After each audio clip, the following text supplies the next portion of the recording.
বাংলাদেশের সার্বভৌমত্ব রক্ষার জন্য আজাদির এই লড়াই চলছে, চলবে। আমরা যতদিন জীবিত আছি ইনসাফের রাজত্ব আমরা কায়েম করবই করব ইনশাআল্লাহ। আগামী 12 তারিখে আপনারা সবাই সকাল সকাল ভোট কেন্দ্রে যাবেন। সবার মোবাইল প্রস্তুত রাখবেন। একজনের এক একটা মোবাইল, এক একটা টিভি স্টেশন ইনশাআল্লাহ ভূমিকা পালন করতে হবে। আপনারা জানেন অনেকভাবেই এই গণতন্ত্রকে রুদ্ধ করার জন্য যেই শহীদরা জীবন দিয়েছিল গণতন্ত্রকে রক্ষা করার জন্য, তাদের পথ থেকে সরে আসে বাংলাদেশে গণতন্ত্রকে রুদ্ধ করার জন্য অনেক প্রচেষ্টা চালানো হয়েছে। আমাদের মা বোনদের পেটে লাথি মারা হয়েছে, কাউকে দা দিয়ে কোপ দেওয়া হয়েছে, কারো মাথায় বরফ নিক্ষেপ করা হয়েছে, কারো বোরকা ধরে টান দেওয়া হয়েছে, কাউকে খুন করা হয়েছে। আজকেও আমাদের নির্বাচনী একটি ক্যাম্পে চাপাতি এবং ছুরি দিয়ে 4 জন ভাইকে আহত করে তারা পালিয়ে গিয়েছে। অসংখ্য যন্ত্রণার মধ্য দিয়ে আমরা যাচ্ছি, কিন্তু আমরা সবাই ধৈর্য ধারণ করছি। পুরো বাংলাদেশের মানুষ 12 তারিখের জন্য, 12 তারিখে ইনশাআল্লাহ 11 দলীয় জোটের নেতৃত্বে কোন জামায়াতের সরকার হবে না, এনসিপির সরকার হবে না।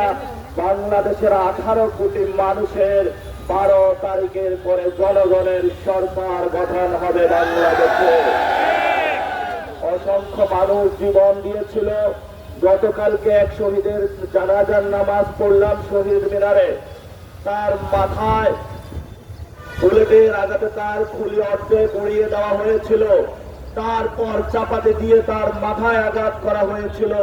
উনি একজন সিএনজি চালক ছিলেন, তার 3টা বাচ্চা রয়েছে। তার ওয়াইফের সাথে কথা বললাম, বলল আমি বাচ্চাকে জবাব দিতে পারি না।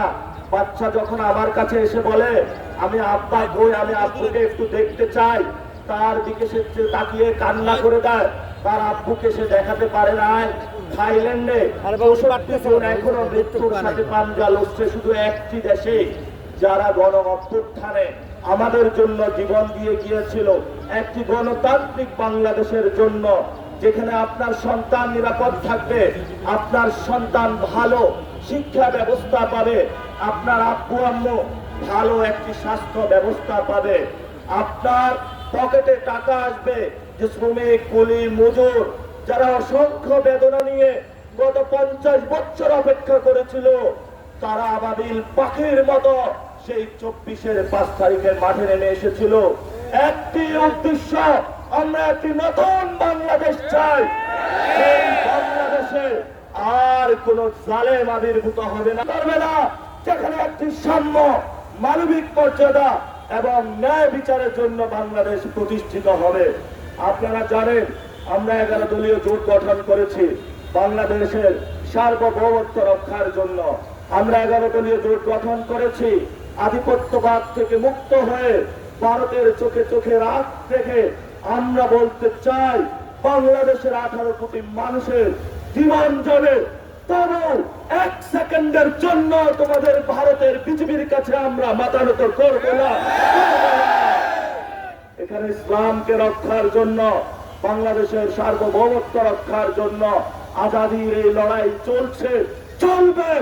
আমরা যতদিন জীবিত আছি ইনসাফের রাজত্ব আমরা কায়েম করবই করব ইনশাআল্লাহ।